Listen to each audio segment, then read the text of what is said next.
बच्चों, आज हम लोग साइंस एकेडमी मिर्जापुर के यूट्यूब चैनल पर एक नए वीडियो के साथ फिर से उपस्थित हुए हैं। बच्चों, जो पिछला वीडियो था एम्पिरिकल फार्मूला पे डिपेंड था, न्यूमेरिकल था, जो हमने बताया था कि स्टेप मार्किंग का न्यूमेरिकल ये आता है हाफ ईयरली एग्जामिनेशन में, उसको आप लोगों ने बहुत पसंद किया। ठीक है, लाइक भी किया, कमेंट भी किया। बच्चों, आज हम लोग क्लास 11th और क्लास 12th के एक कॉमन टॉपिक, जिसको मोलरता, मोललता, मोल प्रभाज, नॉर्मलता इत्यादि कहते हैं, जो कक्षा 11 के सबसे पहले lesson some basic concept of chemistry, रसायन विज्ञान की कुछ मूलभूत अवधारणाएं, और कक्षा 12 के सबसे पहले लेसन विलयन में, यानी आज का जो टॉपिक है वो 11th और 12th दोनों में कॉमन है, तो उस टॉपिक को हम लोग बताएंगे। और हमारा जो नेक्स्ट वीडियो रहेगा वो इन्हीं टॉपिक के न्यूमेरिकल से रिलेटेड रहेगा, इसी टॉपिक पर न्यूमेरिकल बताया जाएगा।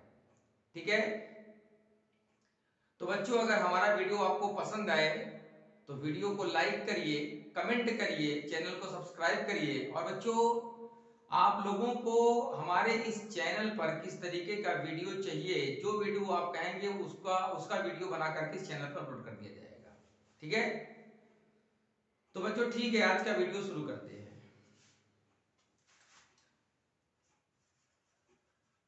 आज हम लोग जानेंगे मोलरता। मोलरता इंग्लिश में कहते हैं मोलरिटी, MOLARITY, मोलरिटी। इसके बाद है मोललता, इंग्लिश में कहते हैं मोललिटी। मोललिटी, यहां देखिए RITY, यहां LITY, मोललिटी। और थर्ड टॉपिक है नॉर्मलता। तो बच्चों, ये मोलरता, मोललता, नॉर्मलता, नॉर्मलता को इंग्लिश में कहते हैं नॉर्मिलिटी, नॉर्मिलिटी। तो बच्चों, आज का हमारा ये टॉपिक, यही तीन टॉपिक, मोलरता, मोललता, नॉर्मलता। ठीक है, इसके अलावा कुछ और टॉपिक भी है, जैसे कि भार प्रतिशतता किसको कहते हैं, आयतन प्रतिशतता किसको कहते हैं, ठीक है, ppm, पार्ट्स पर मिलियन किसको कहते हैं, और इसके साथ साथ मूल प्रभाज, मूल फ्रैक्शन किसको कहते हैं। फिर प्रासरण दाब है, ऑस्मोटिक प्रेशर है, इन सब पे आपको वीडियो मिलता रहेगा। आज के लिए इतना, पहले इन तीन टॉपिक को हम लोग समझ लेते हैं, उसके बाद नेक्स्ट वीडियो में हम लोग जानेंगे। ठीक है, तो भैया ये सबसे पहला टॉपिक है मोलरता, मोलरिटी। ये जो मोलरता होता है, इसको कैपिटल एम से प्रदर्शित करते हैं, कैपिटल एम से। मोललता को स्मॉल एम से प्रदर्शित करते हैं, और नॉर्मलता को कैपिटल एन से प्रदर्शित करते हैं। मोललता को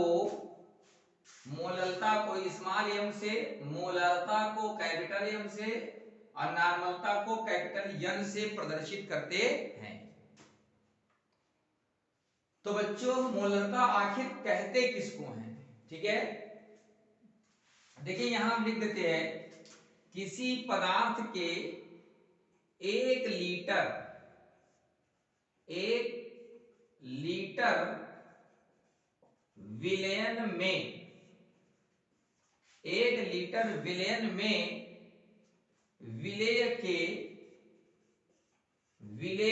के मोलों, या मोलो बोलिए, या ग्राम अणु, या ग्राम अणुओं की संख्या, ग्राम अणुओं की संख्या मोलरता कहलाती है। अब देखिए यहाँ पे एक कोड वर्ड लिखा गया है, 1 लीटर विलयन में विलेय के मोलों या ग्राम अणुओं की संख्या उसकी मोलरता कहलाती है। ठीक है, अब यहां से एक डेफिनेशन तैयार हो जाएगा, किसी पदार्थ के 1 लीटर विलयन में, किसी पदार्थ के 1 लीटर विलयन में विलेय के मोलों की संख्या विलयन की मोलरता कहलाती है। या तो ये बोलिए किसी पदार्थ के 1 लीटर विलयन में विलेय के ग्राम अणुओं की संख्या विलयन की मोलरता कहलाती है। ठीक है, किसी पदार्थ के 1 लीटर, यानी जो विलयन होता है, ये विलयन, तो बच्चों जी ये विलयन होता है ना, विलयन के 2 पार्ट होते हैं। एक होता है विलेय, विलेय को इंग्लिश में कहते हैं सॉल्यूट, SOLUTE सॉल्यूट, और एक होता है विलायक, विलायक इसको इंग्लिश में कहते हैं सॉल्वेंट, SOLVENT, और विलेयन को अंग्रेजी में कहते हैं सॉल्यूशन, SOLUTION सॉल्यूशन। तो विलयन के ये 2 प्रमुख अंग हैं, विलेय और विलायक। विलेय किसको कहते हैं? विलयन में जिस पदार्थ की मात्रा कम होती है उसको विलेय कहते हैं। विलयन में जिस पदार्थ की मात्रा कम होती है उसको विलेय कहते हैं, और जिस पदार्थ की मात्रा अधिक होती है उसको विलायक कहते हैं। ठीक है, जैसे अगर हमें 1 गिलास शरबत तैयार करना है, तो 1 गिलास शरबत तैयार करने के लिए अगर हम 1 गिलास पानी लेंगे तो उसके मुकाबले में हमको चीनी की मात्रा कम लेनी पड़ेगी, चीनी की मात्रा कम लेनी पड़ेगी। ठीक है, तो यहां चीनी जो होगा वो कम है शरबत में, और पानी ज्यादा है, तो पानी हो जाएगा विलायक, सॉल्वेंट अधिक है वो, चीनी हो जाएगा विलेय, सॉल्यूट यानी वो कम है। तो विलयन में जिस पदार्थ की मात्रा कम होती है उसको विलेय कहते हैं, और जिस पदार्थ की मात्रा अधिक होती है उसको विलायक कहते हैं। इसको छोटे क्लास में 6, 7, 8 में इस तरीके से भी बोला जाता है कि विलयन में वह पदार्थ जो घुल जाए, जो घुल जाए, किसी पदार्थ में घुले, जो घुलता है उसको विलेय कहते हैं, और जो घोलता है, ऐसा पदार्थ जो किसी पदार्थ को अपने में घोले, कोई पदार्थ अगर किसी पदार्थ को अपने में घोलेगा तो घोलने वाला कहलाता है विलायक, जो घुलेगा घुलने वाला कहलाता है विलेय, यानी घोलना और खुलना। इसी को हम जब 11th 12th के स्टैंडर्ड पे आ जाएंगे तो बोलेंगे क्या, विलयन में जिसकी मात्रा कम होती है उसको विलेय कहते हैं, और जिसकी मात्रा अधिक होती है उसको विलायक कहते हैं। ठीक है, तो बच्चों किसी पदार्थ के 1 लीटर विलयन में उपस्थित, ये हमने कोड वर्ड लिखा है, इसको सेंटेंस आप बनाएंगे, किसी पदार्थ के 1 लीटर विलयन में उपस्थित विलेय के मोलों की संख्या उसकी मोलरता कहलाती है, या किसी पदार्थ के 1 लीटर विलयन में उपस्थित विलेय के ग्राम अणुओं की संख्या उसकी मोलरता कहलाती है। और विलेय किसको कहते हैं? देखिए यहां लिखा हुआ है, विलेय विलयन का वह भाग होता है, वह अंग होता है जिसकी मात्रा विलयन में कम होती है, या जो किसी दूसरे पदार्थ में घुलेगा। ठीक है, तो ये मोलरता की परिभाषा है, और मोलरता को कैपिटल एम से प्रदर्शित करते हैं। ठीक है, कैपिटल एम से प्रदर्शित करते हैं। ये जो मोलरता होता है, मोलरता को निकालने का सूत्र होता है, मोलरता इज इक्वल टू, यहीं पे लिख दे रहे हैं, अभी जगह देखेंगे अगर तो सारी परिभाषाएं लिखनी है, सारा फार्मूला लिखना है। मोलरता इज इक्वल टू विलेय के मोलों की संख्या, विलेय के मोलों की संख्या, या तो ये बोलिए विलेय के मोलों की संख्या, या तो ये बोलिए विलेय के ग्राम अणुओं की संख्या, ये भी बोल सकते हैं। ठीक है, विलेय के मोलों की संख्या बटे विलयन का आयतन। यहां देखिए लिखा है लीटर, 1 लीटर तो क्या हो जाएगा लीटर में। ये मोलरता निकालने का सूत्र होता है विलेय के मोलों की संख्या बटे विलयन का आयतन। तो प्रतीक में लिखेंगे तो मोलरता को कैपिटल M से प्रदर्शित करते हैं, ठीक है, इज इक्वल टू विलेय के मोलों की संख्या को स्मॉल n से प्रदर्शित करते हैं, और जो विलयन का आयतन होता है उसको V से प्रदर्शित करते हैं। V किस में होगा, लीटर में होगा। ठीक है, V किस में होगा, लीटर में होगा। तो मोलरता इज इक्वल टू विलेय के मोलों की संख्या बटे विलयन का आयतन। ठीक है, विलयन का आयतन, या m is equal to n by V. प्रतीक में होता क्या है, लोगों को स्कूल या कॉलेज में प्रतीक में ही फार्मूला बताया जाता है। ठीक है बच्चों, तो इसके बाद जो है क्वेश्चन में अगर मोलों की संख्या नहीं दी रहेगी तो हम क्या करेंगे। तो मोलों की संख्या नहीं दी रहेगी तो मोलों की संख्या निकालने का सूत्र होता है, यानी मोलों की संख्या, मोलों की संख्या इज इक्वल टू विलेय का भार बटे विलेय का अणु भार। विलेय का भार बटे विलेय का अणु भार। तो मोलों की संख्या निकालने का सूत्र, यानी प्रतीक में लिखा जाए तो small n is equal to विलेय के मोलों की संख्या है, small n is equal to विलेय का भार स्मॉल w बटे विलेय का अणु भार स्मॉल m। यानी n निकालने का सूत्र क्या है, w बाई m। इसी में अगर बढ़ा दे, क्योंकि किसी भी न्यूमेरिकल में मोलरता के जितने भी न्यूमेरिकल होंगे उसमें कहीं पर भी मोलों की संख्या दिया नहीं रहेगा, तो मोलों की संख्या को आप इस फार्मूले से निकालेंगे, विलेय का भार बटे विलेय का अणु भार। तो निकालेंगे तो क्या हो जाएगा, w by m by v। v किस में होगा, लीटर में। n निकालने का फार्मूला यही है, w बाई m, जो यहां दिख रहा है। और इन न्यूमेरिकल्स पर, इन फार्मूलों पर न्यूमेरिकल्स भी आते हैं एग्जाम में। जो यूपी बोर्ड 12th का एग्जाम होगा उसमें इस पे रिलेटेड क्वेश्चन आएंगे। तो आप जैसे जैसे बताया जा रहा है वैसे वैसे उसको एडजस्ट करके आप रखते चले जाएंगे। फिर से सुन लीजिए, किसी पदार्थ के 1 लीटर विलयन में उपस्थित विलेय के मोलों की संख्या विलयन की मोलरता कहलाती है, या विलेय के ग्राम अणुओं की संख्या विलयन की मोलरता कहलाती है। ठीक है, और जो मोलरता होता है उसको निकालने का सूत्र विलेय के मोलों की संख्या या विलेय के ग्राम अणुओं की संख्या बटे विलयन का आयतन लीटर में। प्रतीक में फार्मूला लिखेंगे तो m is equal to n by v, चूंकि मोलरता को कैपिटल M से प्रदर्शित करते हैं, विलेय के मोलों की संख्या को स्मॉल n से प्रदर्शित करते हैं, आयतन को v से। अब मोलों की संख्या क्वेश्चन में दिया नहीं रहेगा तो मोलों की संख्या निकालने के लिए ये फार्मूला लगेगा, विलेय का भार बटे विलेय का अणु भार।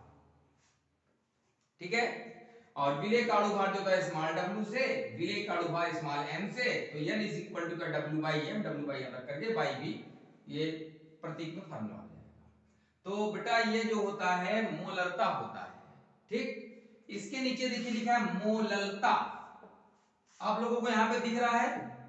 ठीक है, मोललता, यहां देखिए लिखा है किसी पदार्थ के 1 लीटर विलयन में विलेय के मोलों की संख्या। लीटर को यहां से हटाइए और लिख दीजिए 1 केजी, 1 किग्रा, 1 किलोग्राम विलयन में विलेय के मोलों की या ग्राम अणुओं की संख्या। बस यही चीजें करना आपको, लीटर के बजाय आपको क्या कर देना है, केजी। ठीक है, यहां देखिए 1 किलोग्राम विलयन में विलेय के मोलों या ग्राम अणुओं की संख्या। तो देखिए फर्क यही है, ये किसी पदार्थ के 1 लीटर यहाँ 1 लीटर है, मोलरता में क्या हो जाएगा 1 kg। किसी भी पदार्थ के 1 किलोग्राम विलयन में उपस्थित विलेय के मोलों की संख्या या विलेय के ग्राम अणुओं की संख्या उसकी मोललता कहलाती है और मोललता को स्मॉल m से प्रदर्शित करते हैं। मोललता को स्मॉल m से प्रदर्शित करते हैं। ठीक है, तो दोनों में फर्क क्या है? मोललता में अंतर यही है लीटर और केजी का।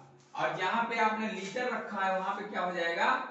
विलयन के आयतन के बजाय क्या हो जाएगा? विलयन का भार या विलायक का भार। यहाँ पे आप इस तरीके से बोल, क्योंकि 1 किलोग्राम बराबर 1000 ग्राम होता है, तो आप ऐसे भी बोल सकते हैं किसी पदार्थ के 1000 ग्राम विलायक में उपस्थित विलेय के मोलों की संख्या या विलेय के ग्राम अणुओं की संख्या उस विलयन की मोललता कहलाती है। ठीक है, देखिए हम दिखाते हैं आपको फार्मूला क्या होगा। यहां लिख देते हैं, दिख रहा होगा यहाँ पे, मोललता इज इक्वल टू वही रहेगा। ठीक है, विलेय के मोलों की संख्या बटे, वहां क्या लिखा? विलयन का आयतन है, तो यहां पे आप क्या कर देंगे? विलायक का भार, किसमें? केजी में। विलायक का भार केजी में। ठीक है, तो मोललता इज इक्वल टू विलेय के मोलों की संख्या बटे विलायक का भार केजी में। तो प्रतीक में सूत्र क्या बन जाएगा? Small m is equal to n by capital W। वहां देखिए कैपिटल V है मोललता में, कैपिटल W किस में रहेगा? केजी में। n निकालने के लिए हमने कहा क्वेश्चन भी मोललता में बता दिया कि मोलों की संख्या क्वेश्चन में नहीं दिया रहेगा। ठीक है, तो क्वेश्चन में मोलों की संख्या नहीं दिया रहेगा, तो मोलों की संख्या निकालने का सूत्र क्या होता है? देखिए यहां लिखे, विलेय का भार बटे विलेय का अणुबल।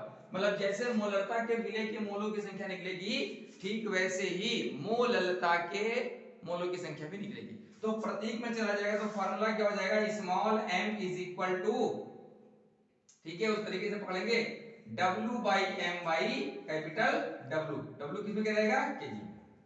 ऊपर स्मॉल w है, नीचे कैपिटल W है। स्मॉल w क्या हो जाएगा? विलेय का भार, कैपिटल W क्या हो जाएगा? विलायक का भार।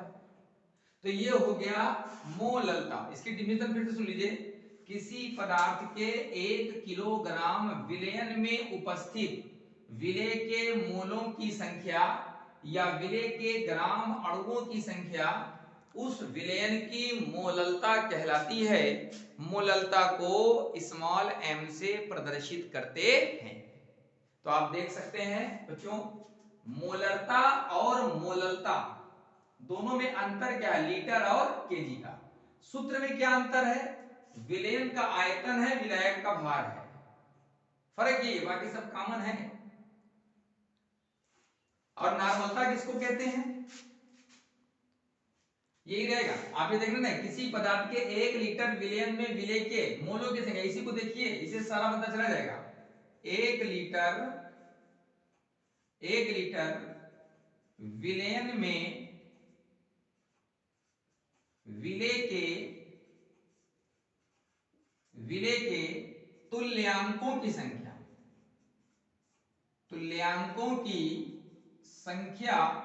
या ग्राम तुल्यांकों की संख्या, ग्राम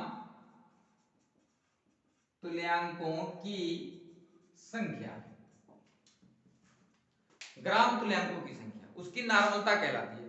फर्क कहां है? बस ये, यहां देखिए, विलेय के मोलों की संख्या या ग्राम अणुओं की संख्या, तो यहां विलेय के मोलों के बजाय तुल्यांकों की संख्या हो गया। देखिए तुल्यांकों की संख्या, और जहां ग्राम अणु, क्योंकि अणु हिंदी शब्द है, अंग्रेजी में मॉलिक्यूल्स कहते हैं, मॉलिक्यूल से मोल्स होते हैं।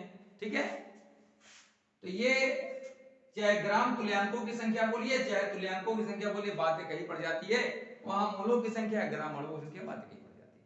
तो मोलरता और मोललता में फर्क लीटर और केजी का है, लेकिन मोलरता और नॉर्मलता में फर्क किसका होता है? मोलों की संख्या का और ग्राम अणुओं की संख्या का। यहां क्या है?